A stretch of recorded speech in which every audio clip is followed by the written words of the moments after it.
বন্ধুরা আজকের এই ভিডিওতে আমরা আয়রন ম্যান 3 মুভিটাকে ভালোভাবে এক্সপ্লেন করব। বন্ধুরা আয়রন ম্যান 3 মুভিটি হলো মার্ভেলের সেকেন্ড পেজের প্রথম মুভি এবং এই মুভিটি রিলিজ হয়েছিল সাল 2013-তে। বন্ধুরা আয়রন ম্যান 3-র IMDb রেটিং হলো 7.1। এই মুভিটির কাহিনীটি শুরু হয় আয়রন ম্যানের অতীতের চিন্তা থেকে। সে 1999 সালের ওই পার্টিকে চিন্তা করতে থাকে যে পার্টির মধ্যে সে একটি মেয়ের সাথে দেখা করেছিল যার নাম হলো মায়া হেনসেন। মায়া হেনসেন টনি স্টার্ককে বলতে থাকে যে সে এমন এক ধরনের চিকিৎসাকে বানিয়ে নিয়েছে যেটির সাহায্যে সে ফিজিক্যালি চ্যালেঞ্জ মানুষদেরকে একেবারে ঠিক করে দিতে পারবে এবং এর নামই ছিল এক্সট্রিমিস। এবং তখনই ওখানে একটি লিফটের মধ্যে এলড্রিচ নামক একটি সায়েন্টিস্ট এসে যায় যে নিজেও ফিজিক্যালি অনেকটা বেশি পরিমাণে আক্রান্ত হয়েছিল। সে তাদেরকে তার সাথে কাজ করার জন্য অফার করে, কিন্তু টনি স্টার্ক তার কথাকে অতটাও ভালোভাবে নেয়নি এবং সে বলে তুমি ছাদে যাও এবং আমি খুব তাড়াতাড়ি তোমার কাছে আসছি। টনি স্টার্ক মায়া হেনসেনের সাথে ফ্লার্ট করতে চলে যায় এবং এরপরে এলড্রিচ ছাদের মধ্যে টনির জন্য অপেক্ষায় করে যাচ্ছিল, কিন্তু টনি স্টার্ক তার সাথে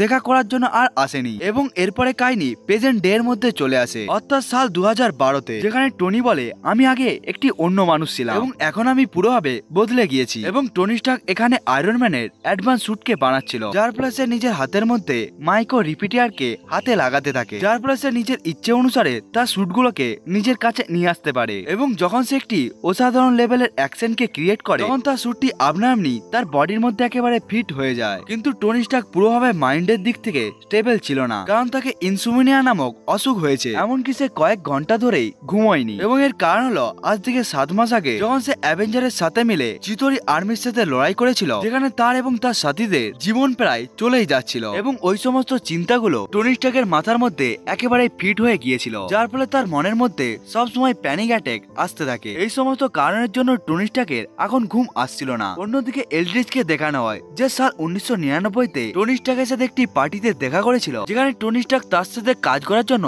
একেবারে মানা করে দিয়েছিল। এবং এখন সে পেপারের সাথে দেখা করতে এসে যায়, যে টনি স্টার্কের কোম্পানির সিইও এবং টনি স্টার্কের গার্লফ্রেন্ডও ছিল। আসলে পেপার এবং এলড্রিচ অনেক বছর আগে একসাথেই কাজ করত এবং পেপার যখন এলড্রিচকে দেখে তখন সে পুরোভাবেই অবাক হয়ে যায়, কারণ তাকে আগের থেকে অনেকটাই বেশি পরিমাণে যুবক দেখাচ্ছিল এবং আগে সে খড়িয়ে খড়িয়ে চলতো, কিন্তু সে এখন পুরোভাবেই ঠিক হয়ে গিয়েছে। এবং ওখানে সে পেপারকে বলে সে এবং তার একটি টিম পুরোভাবে একটি এক্সপেরিমেন্টের উপরে কাজ করছে, যার নাম হলো এক্সট্রিমিস, যেখানে তারা মানুষের মাইন্ডের মধ্যে ঢুকিয়ে তাদের ডিএনএ কে একেবারে পরিবর্তন করে দিতে পারত। এবং সে পেপারকে এটির ডেমোকেও দেখায় এবং সে বলে আজ থেকে 13 বছর আগে এই আইডিয়াকে টনি স্টার্ককে বলেছিল এবং যাতে টনি স্টার্ক আমাদের টিমের সাথে কাজ করে, কিন্তু টনি স্টার্ক ওটাকে একেবারে মানা করে দেয়। কিন্তু এখন তুমি স্টার্ক ইন্ডাস্ট্রির সিইও এবং আমরা এখন একসাথে মিলে কাজ করতে পারি। এবং এরপরে পেপার বলে আমি যতটা বুঝতে পেরেছি সেই হিসাবে তুমি সুপার সোলজার সিরাম বানাতে চেয়েছো, যেটার জন্য আমি এবং টনি কখনোই রাজি হব না। এবং এর ফলে সে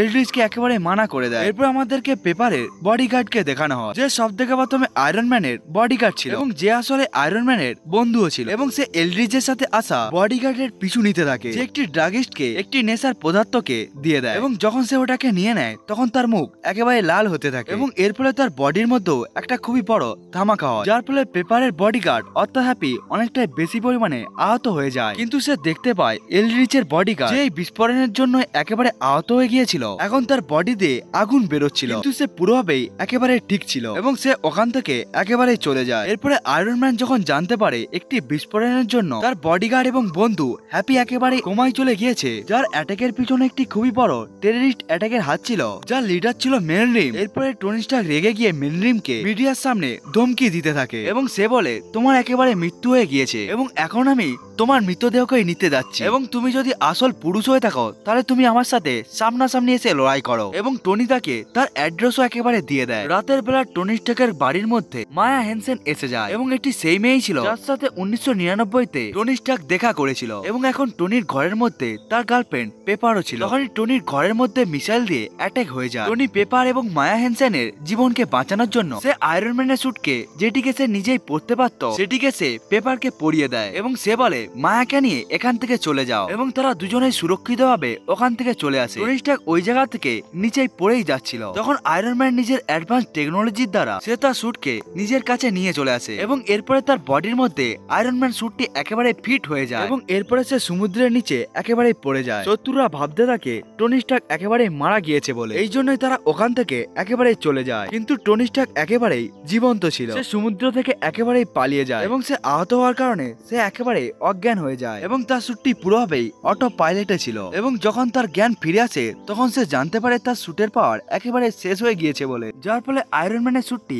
একেবারে ক্র্যাশ হয়ে যায় এবং এটি একটি খুবই ঠান্ডা জায়গা ছিল এবং টনি স্টার্ক তার ওই স্যুটটিকে ঘষটিয়ে একটি বাড়ির কাছে পৌঁছে যায় এবং কিছু সময় পর ওখানে একটি বাচ্চা চলে আসে যার আসল নাম ছিল হার্লি এবং সে জানতে পেরে যায় যে সে আয়রন ম্যান বলে এবং সে একটি খবরের কাগজ দেখায় যেখানে পুরো বিশ্বের মানুষ জানতে পেরে গিয়েছে যে টনি স্টার্ক আর বেঁচে নেই বলে। টনি স্টার্ক আসলে যে গ্রামের মধ্যে পৌঁছে গিয়েছিল সেই গ্রামের মধ্যে মেনরিক অনেকগুলোই কাজকে করেছিল, যার ফলে টনি স্টার্ক ওই সমস্ত জিনিসগুলোকে নিয়ে রিসার্চও করছিল। এই জন্য তার অটো পাইলট তাকে এই জায়গার মধ্যে নিয়ে এসে ছেড়ে দিয়েছিল এবং সে দেখতে পায় মেনরিক এখানে অনেক বড় বড় ধামাকাও করেছিল এবং এটি সেই রকমই ধামাকা ছিল যার প্রভাবে তার বন্ধু হ্যাপি একেবারে আহত হয়ে গিয়েছিল। সরকার এই সমস্ত ধামাকার সম্বন্ধে কিছুই জানতে পারছিল না এবং যখন টনি স্টার্কের উপরে একটি মেয়ে হামলা করে দেয় যে আসলে এলড্রিজের সাথে কাজ করত, তখন সে বুঝতে পেরে যায় যে যতগুলো বোম ব্লাস্ট হচ্ছে সেগুলো সবকটি এই সমস্ত সুপার সোলজারের জন্য হচ্ছে, যে আসলে একটি হিউম্যান বোম এবং টনি স্টার্ক ওই মেয়েটিকে একেবারে মেরে দেয়। এরপরে ওখানে এলড্রিজের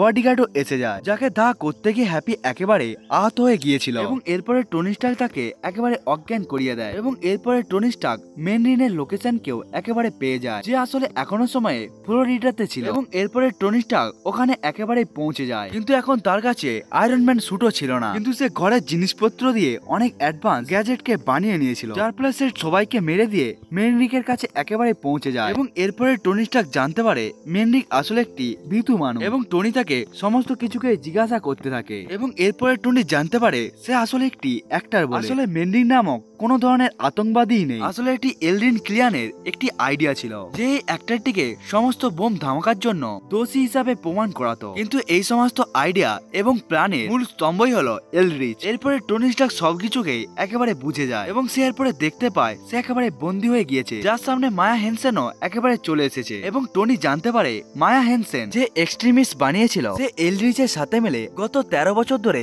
কাজ করছিল এবং তার কারণে এলড্রিচের যে ডিসেবিলিটি ছিল অর্থাৎ খড়িয়ে খড়িয়ে চলার যে প্রবলেমটি ছিল সেটি পুরোভাবে একেবারে ঠিক হয়ে যায় এবং এরপরে টনি বলে তোমার এক্সট্রিমিস্ট পুরোভাবে সফল হয়নি, এই এক্সপেরিমেন্টের জন্য অনেক মানুষই এখন মারা যাচ্ছে এবং আমি মানুষকে মরতেও দেখেছি। এক্সট্রিমিস্টকে নিয়ে নেওয়ার পর মানুষ একটি আগ্নেয়গিরির মতো একেবারে লাল হয়ে যায়, যার ফলে তারা একেবারে ফেটেও যায় এবং আমি যে মায়াকে জানতাম সে তুমি ছিলে না, আমি যে মায়াকে জানতাম তার মধ্যে আদর্শবাদিতা ছিল, সে সবসময় মানুষদেরকে সাহায্য করতে চাইতো, দেখো তুমি এখন কেমন বদলে গিয়েছো। এবং তখনই ওখানে এলড্রিচ চলে আসে এবং সে টনি স্টার্ককে বলে তোমার যে গার্লফ্রেন্ডটি রয়েছে অর্থাৎ পেপার পট এখন আমাদের হাতে একেবারে বন্দী রয়েছে এবং আমরা তাকে এক্সট্রিমিস্ট দিয়েছি এবং তুমি যদি এখন এক্সট্রিমিস্টকে ঠিক করে দেওয়ার ফর্মুলাকে আমাদেরকে না দাও তাহলে তুমি পেপার পটকে একেবারে হারিয়ে ফেলবে। এবং এখানে মায়া টনি স্টার্কের কথার জন্য একেবারে বদলে যায় এবং এরপরে মায়া বলে তুমি টনি স্টার্ককে একেবারে ছেড়ে দাও নাহলে আমি নিজেকেই একেবারে মেরে দেব, এমনকি তোমার রিসার্চ এখানেই শেষ হয়ে যাবে। কিন্তু এলড্রিচ তাকে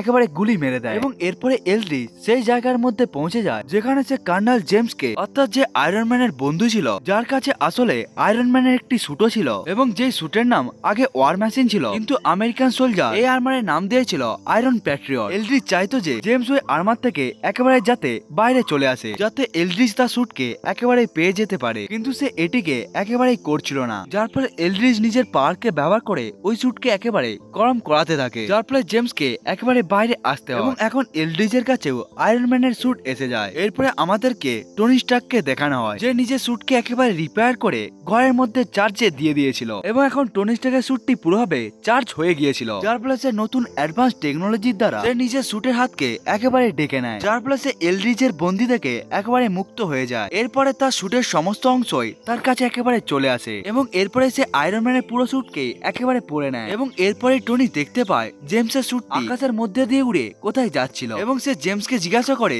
স্যুটের মধ্যে কি তুমি রয়েছো? এর উত্তরে জেমস বলে না, আসলে ওই স্যুটের মধ্যে এলড্রিচ রয়েছে। টনি স্টার্ক এখন তার পিছা করতে পারতো না কারণ তার স্যুটের মধ্যে এখন ওড়ার কোনো ধরনের পাওয়ার নেই এবং এরপরে জেমসের সাথে টনি স্টার্কের দেখা হয় এবং তারা জানতে পারে যে এলড্রিচের নেক্সট টার্গেট হলো ইউএস এর প্রেসিডেন্ট। এরপরে এলড্রিচকে দেখানো হয় যে জেমসের সে স্যুটের সাহায্যে ইউএস প্রেসিডেন্টের কাছে একেবারে পৌঁছে যায়। প্রেসিডেন্ট ভাবতে থাকে তার মধ্যে কর্নেল জেমস রয়েছে বলে, যে তার সুরক্ষার জন্যই যাচ্ছিল। কিন্তু প্লেনের মধ্যে জানতে পারা যায় যে ওই স্যুটের মধ্যে কর্নেল জেমস নয়, বরং এলড্রিজ উপস্থিত রয়েছে বলে। কারণ এলড্রিজের কাছের মানুষ যে প্রথমে টনি স্টার্কের উপরে অ্যাটাক করেছিল সেও এখানে উপস্থিত ছিল। এবং এরপরে ইউএস আর্মি জানতে পারে প্রেসিডেন্টের প্লেনের মধ্যে অ্যাটাক হয়েছে বলে। এবং এরপরে তারা দেখতে পারে আয়রন পেট্রিয়ট স্যুট, যার ভেতরে কর্নেল জেমসের থাকার কথা ছিল, সে প্লেনের মধ্যে থেকে একেবারে বাইরে চলে যায়। সবাই ভাবছিল যে এই স্যুটের মধ্যে কর্নেল জেমস রয়েছে বলে, কিন্তু এখন আয়রন ম্যানের স্যুট পুরোভাবে চার্জ হয়ে গিয়েছে, যার ফলে সে প্রেসিডেন্টের প্লেনের কাছে একেবারে পৌঁছে যায়। এবং সে দেখতে পায় ওখানে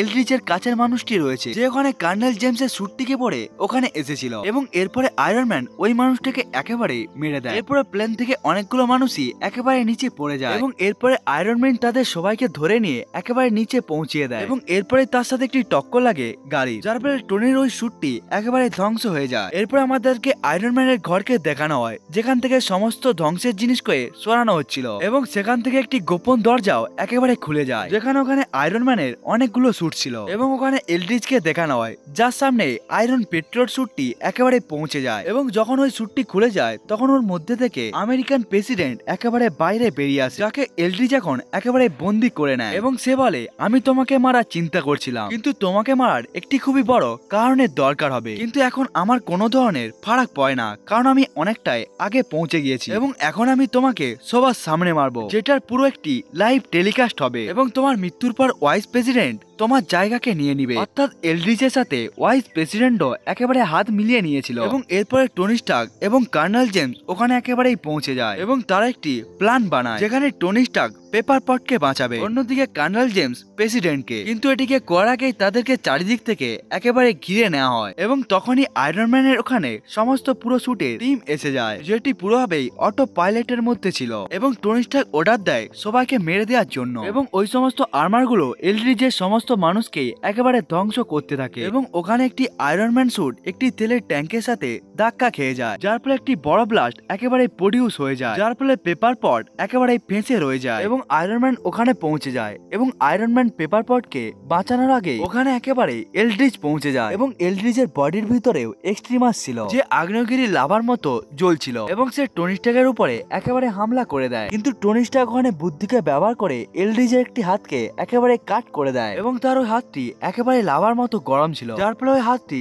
সবকিছুকে গলিয়ে ওখান থেকেই পড়ে যায়, যার ফলে পেপার পটও একেবারে ওখানে ফেঁসে যায়। এবং সে নিচেই পড়তেই যাচ্ছিল। টনি স্টার্ক যে কোনো ভাবে পেপারকে বাঁচানোর চেষ্টা করছিল, কিন্তু টনি পেপারকে আর বাঁচাতে পারেনি। এর ফলে পেপার পট আগুনের মধ্যে একেবারে পড়ে যায়। এর ফলে টনি স্টার্ক অনেকটাই বেশি পরিমাণে দুঃখী হয়ে যায়। এবং এরপরে কর্নেল জেমসকে দেখানো হয়, যে প্রেসিডেন্টকে বাঁচিয়ে ওখান থেকে নিয়ে চলে যায়। এরপরে আবার টনি স্টার্কের সামনে এলড্রিজ পৌঁছে যায়, যার কাটা হাত একেবারে ঠিক হয়ে যায়। এবং এখন সে টনি স্টার্কের উপরে পুরোভাবে অ্যাটাক করে দেয়। টনি স্টার্ক এবং এলড্রিজের মধ্যে একটি ভয়ানক লড়াই চলতে থাকে, কিন্তু এলড্রিজকে হারানো অতটাও সহজ কাজ ছিল না। এরপরে টনি স্টার্ক তার একটি আয়রন ম্যান স্যুটকে এলড্রিজের শরীরের মধ্যে একেবারে ফিট করিয়ে দেয়, যেটিকে টনি একেবারে ব্লাস্টও করিয়ে দেয়। কিন্তু এরপরেও এলড্রিজ একেবারে মারা যায়নি। কিন্তু এলড্রিজ টনি স্টার্ককে একেবারে মেরে দেওয়ার আগে ওখানে একেবারেই পেপার পট চলে আসে, যে আসলে জীবন্তই ছিল। আসলে পেপার পটের শরীরের মধ্যেও এলড্রিজ সেই পদার্থকে দিয়েছিল, যেই পদার্থটি তার বডির মধ্যেও ছিল, অর্থাৎ এক্সট্রিমাস। এবং এখন তার মধ্যেও